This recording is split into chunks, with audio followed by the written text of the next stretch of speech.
Hello friends, this is Robert Paquette. Welcome to this week's Candidates Forum, where the future is so bright, I gotta wear shades. Listen, I'm here with my good friend Jeffrey Silva, who is running for Las Cruces School Board, District Number 4. Welcome, Jeffrey. How are you, Robert? I'm doing great. Good to see you again. Jeffrey, last time we talked about several issues. There was 5 different issues, and this time we're going to talk about some realistic changes. You consolidated those into 3 main categories, and you've given it a lot of thought on how we can really make realistic changes that will make a difference in this community. And today we're going to share those things with you. Jeffrey has a lot on his mind and on his heart, and it's a very serious issue, and we're going to discuss those things. But first, Jeffrey, I noticed that you wanted to, you brought along a picture, and we're going to show it on the screen. And tell us who this is. This is my son, Zane. So Zane is a happy, healthy 11-year-old child, and he's the eye of my apple, the apple of my eye. Mm-hmm. And so he's an inspiration in some way. You know, what happened? What's the story again, real quick? Yeah, a lot of us didn't hear that last time. Yeah, you know, Zane was a premature child, and his start was very rough. I mean, so rough that they were not sure he was going to make it. He spent 4 months in a neo-intensive care unit, most of it in critical condition, multiple surgeries.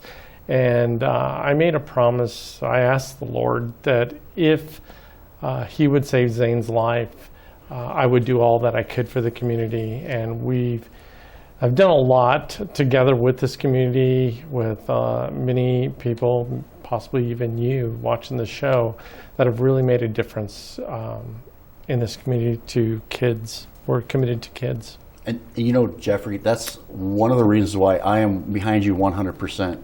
You decided to run, and I've known you for a while, and even before it entered your mind, you've talked about these issues, I know at least for 2 years, off and on, and it's culminated, it seems like, up to now, and it just seems like a natural fit for you to step in and be assistants to the school board, because to be honest with you, you've really generated a lot of passion and experience and knowledge, not only in leading teams to viable solutions, but being a part of this community. And you know this community and how it operates and works. And you know, thanks for being who you are in this community and coming and stepping up to the plate. And I know it's hard for you.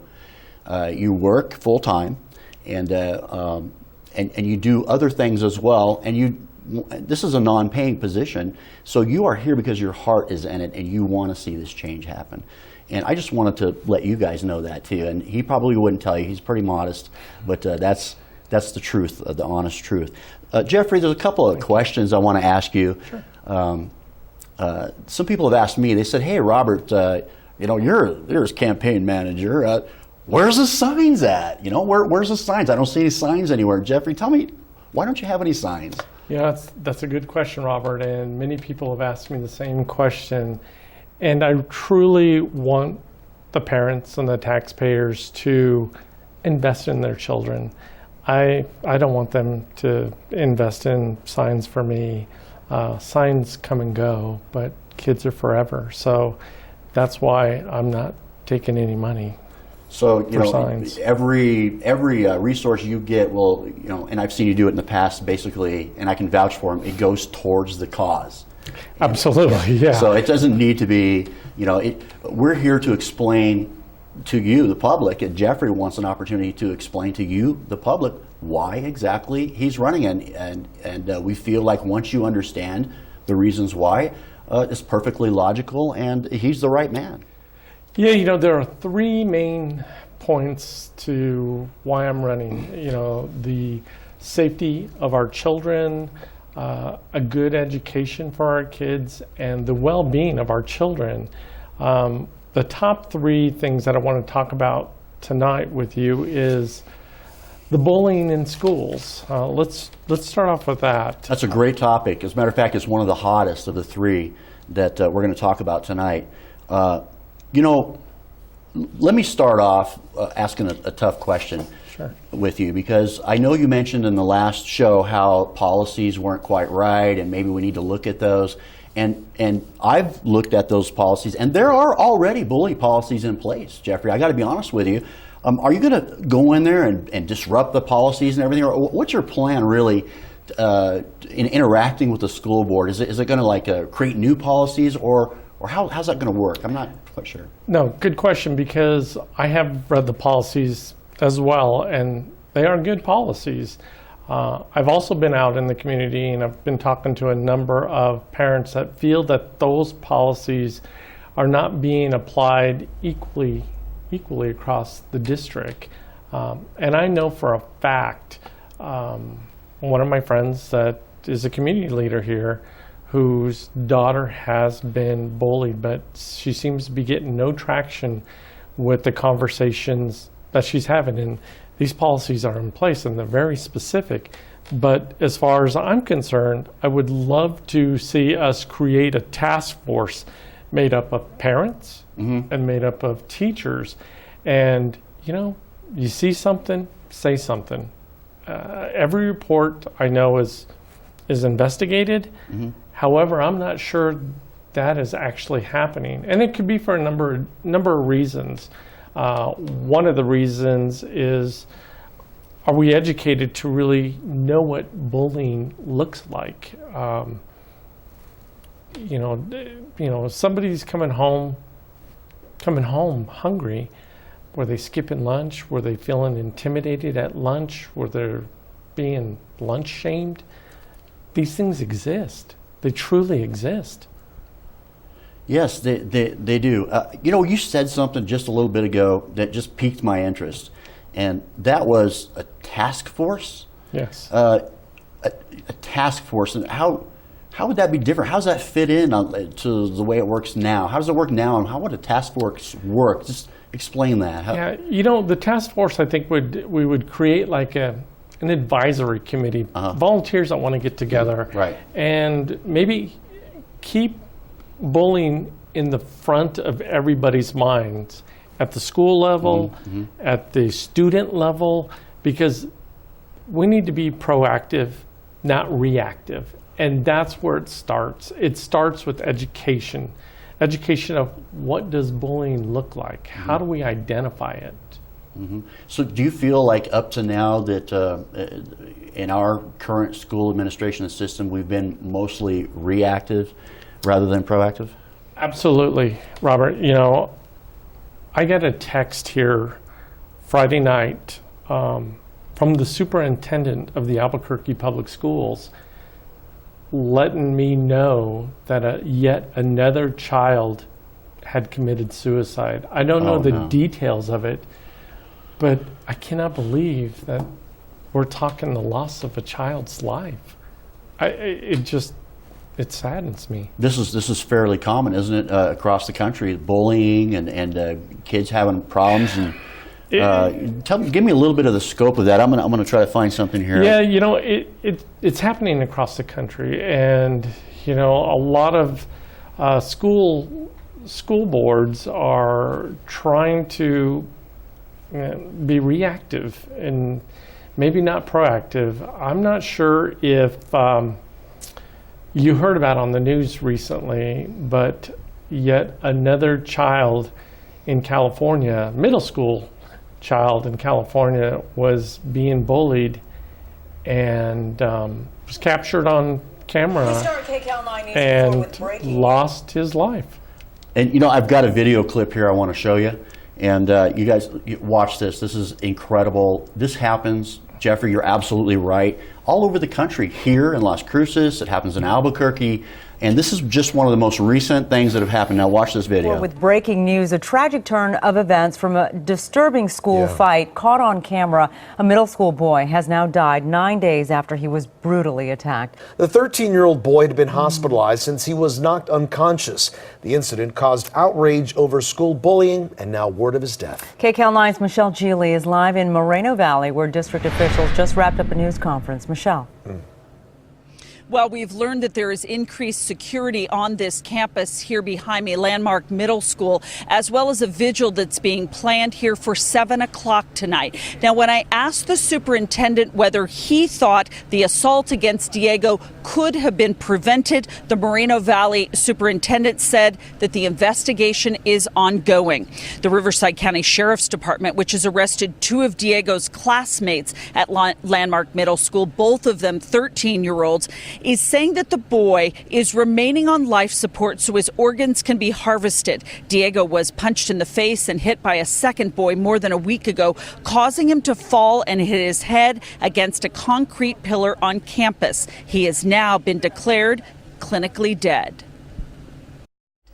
Oh my gosh, you guys, bullying is real. It's absolutely real. We've been toying around with this idea in our school systems and in the public and trying to come up with policies. Jeffrey, this is my opinion, not yours. And they're just not working. The policies don't have teeth. They don't have traction. And something needs to be done that I feel is outside of the box. Now, this is just me talking here. But Jeffrey, you know what? Why does this happen, Jeffrey? And at what age groups do we need to start looking for this type of thing? You know, as it pertains to that video, Robert, think about this.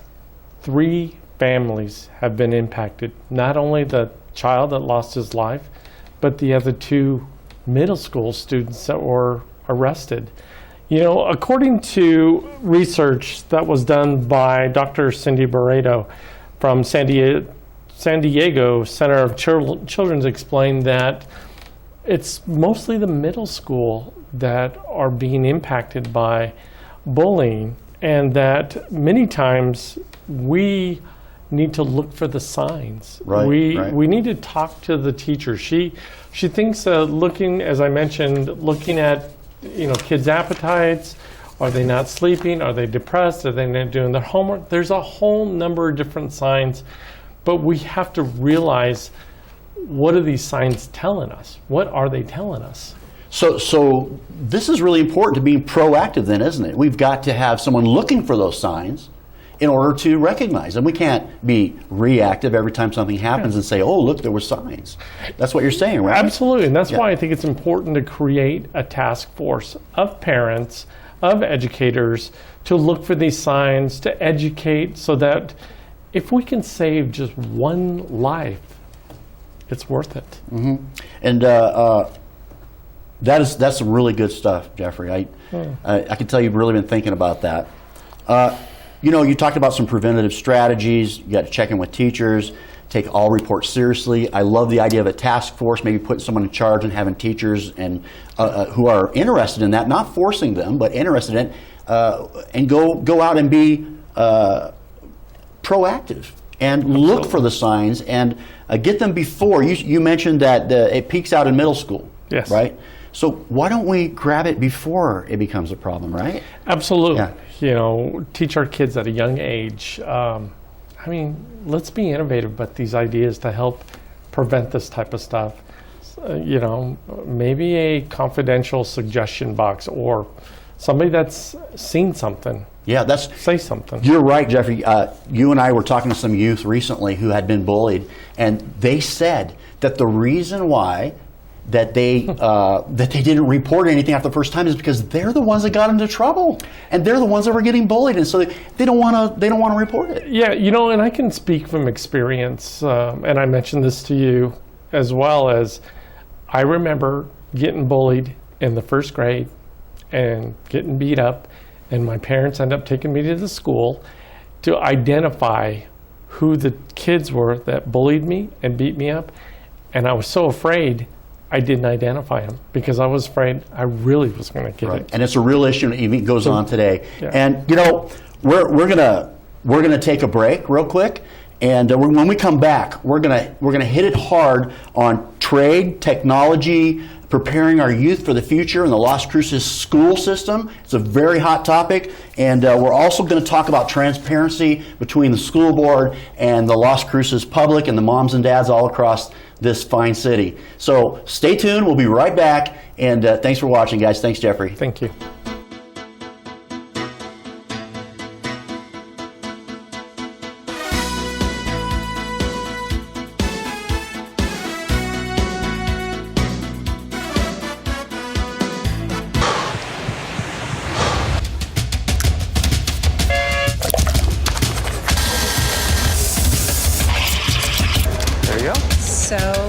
all these different years in the clan. Okay. Nice. The guys, not all.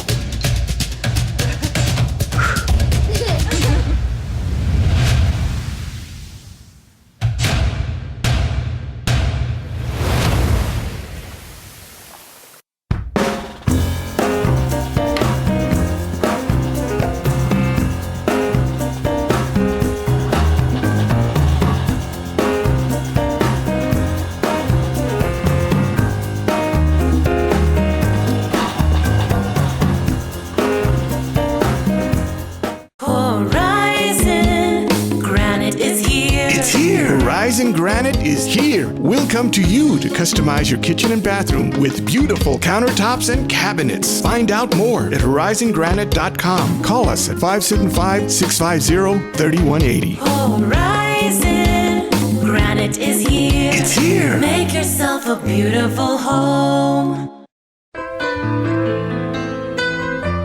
Hi, I'm Ray Bamberg with Here on Earth. I would like to invite you for a free hearing evaluation to our office. We've been here in southern New Mexico for 34 years helping people hear better.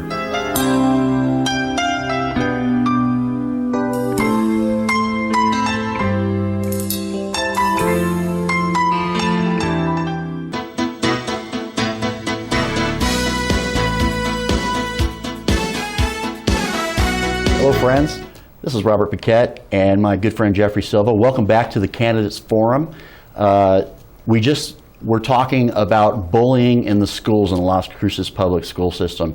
We really covered a lot of issues, Jeffrey, and we could talk all night about it, but we really tried to just skip over them, and in the future you'll be talking more about those. Absolutely. I do want to mention that by this weekend, you'll have your website up and running. Correct. And what is your website address?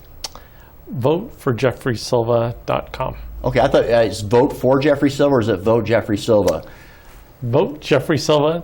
VoteJeffreySilva.com. Great, and that should redirect you to the Facebook page, or something's going to go on there, and you'll have your position and everything on there. So thank you for that. You bet. So make sure you go visit that soon. Hopefully it'll be up by the time you see this video. So we're back, and I think we're going to jump right into the next topic, and that is preparing our youth, Jeffrey, for the future. And and I'll give you a little insight on my own because I'm in the technology, Jeffrey. You know that a lot. And I know that there is a future for folks in the technology, but really what's exploding right now, and you brought that to my attention with the research you've done, is the trades industry. In the United States right now, they can't find enough people to fill those positions. And so why aren't we, well, before you do that, let me run this clip. Mike Rowe has something to say about this as well. And I don't know if you've seen this video, but can I run it? Sure, okay, here we go. Americans eager to work must gain the skills employers need. Community colleges have programs. For-profit trade schools have programs. Big companies have programs. The MicroWorks Foundation aims to dispel the notion that getting a 4-year degree is the only path to success. If you're willing to learn how to weld and work, you can go to North Dakota and you can be making 6 figures within the year. Wow. Did you hear that, Jeffrey? I was pretty astounded. And so that's where we're at right now. And tell us about your vision and where you think we can go with the Las Cruces public school system and in the trades, and how are we going to prepare our kids for this future? That's another good question. And I can tell you that growing up, that in middle school, we had started kind of labor classes. We had wood shop. We had printing. We had home economics. These classes have gone away in the middle school. In high school, we had auto. And we need to look at bringing back these classes to help educate our students, prepare them for the future. I know there's a lot of great initiatives happening between the Bridge of Southern New Mexico and the school system, the NMSU and Joniana Community College, and the high schools, the ACE programs. What I really believe in is for us to scale that back at a younger age, to start career building, some kids may not want to go into college and beyond. Some may want to go right into the workforce. And what better time to have our kids prepared, middle school, high school, to succeed in the workforce? And as you pointed out to me, and Mike Rowe even said, there's a demand so high they can't even fill it. And right now, you could go to North Dakota and weld and make six figures. I'm going to become a welder. That's amazing. So, wow. So you talked about changes and adding these classes. Do you think it's going to take anything more than just adding classes, or is it going to take some cooperation in our community? Or tell me, because you mentioned some innovative and outside of the box ideas. Explain that with our audience here. You know, a lot of larger companies are now becoming innovative, and they are mentoring our youth. I just read on LinkedIn, one of the larger banks has created a grant to get some of these kids into the workforce. Banking, as you know, has become high technology, innovative. Artificial intelligence is being used as well. So it needs a partnership between the city, the county, the businesses, in the school systems. I mean, junior achievement teaches budgeting and education, business leaders going into the schools. What better way to continue that on an ongoing basis? You know, Jeffrey, you're absolutely right. You said something to me yesterday, and it stuck with me, and I thought about it all night. And if I can remember how you said it, you said, if we're not preparing our children for the future, we're letting them down. Absolutely. And when you said that, you remember, I was like, wait, what? You're right. You're absolutely right. And I believe that. So that's some great ideas, Jeffrey. And I can't wait to hear more as we expound upon that in some future shows here on the Candidates Forum. I'd like to move on to the next topic. Sure. And the next topic is transparency.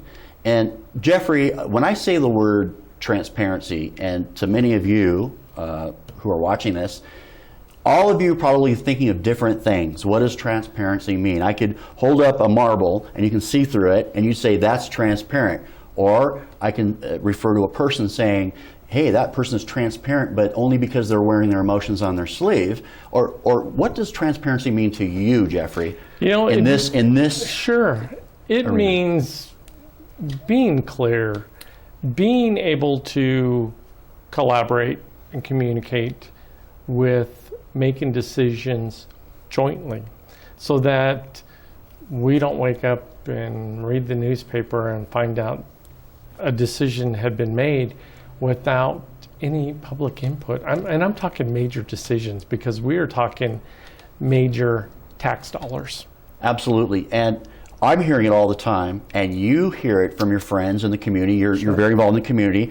And moms and dads, they're feeling like, what can we do? Our opinions aren't even being heard. And if we do get an opportunity to express those feelings, it's almost like it's on a wall and bounces off and falls on the ground, and nothing, there's no acknowledgement. And whether or not that's true, I don't know as firsthand, but I hear that a lot.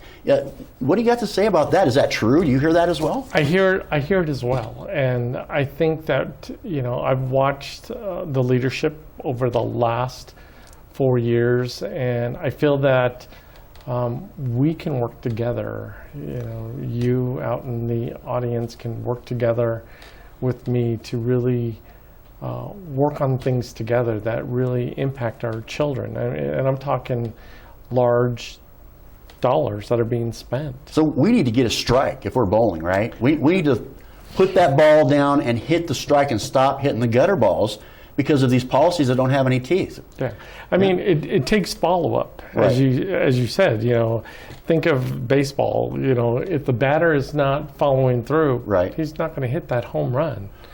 You know, foul ball. Yeah, foul ball. Right, strike. follow through. But that's so important to communicate between the board and the public.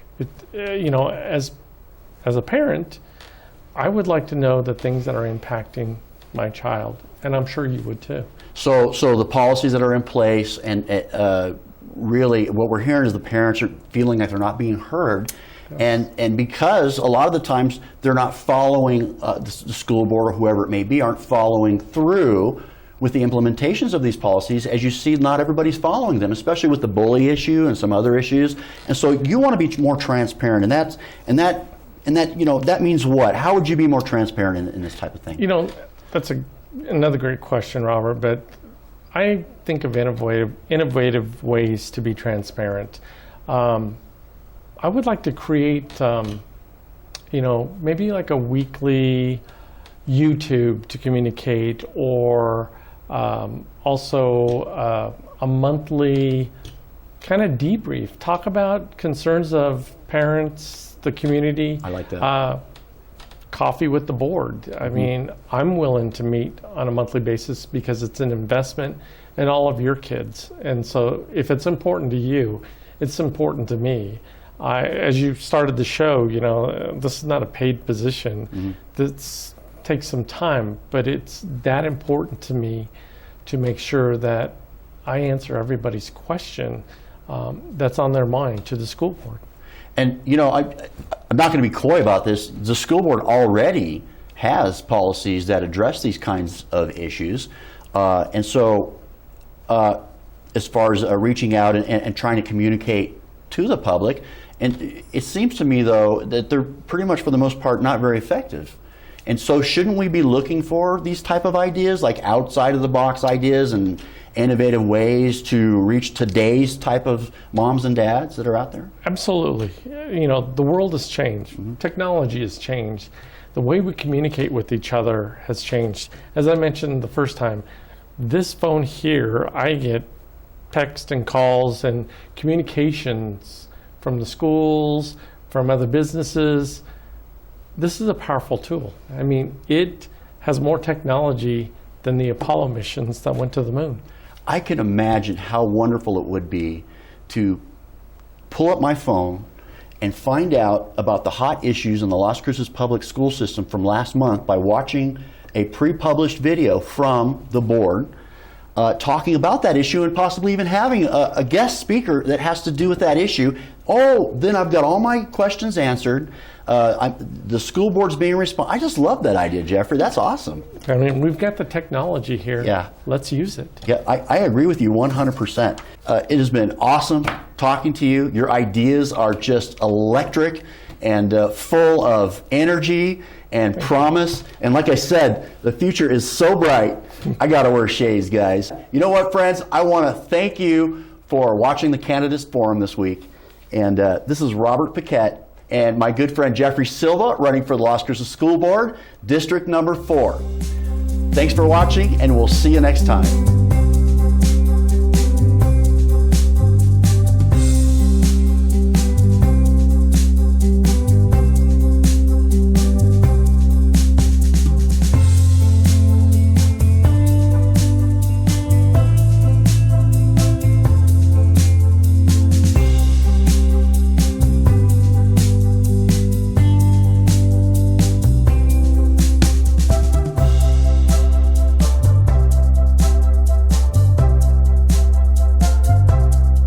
This is Jeffrey Silva, and I approve this message.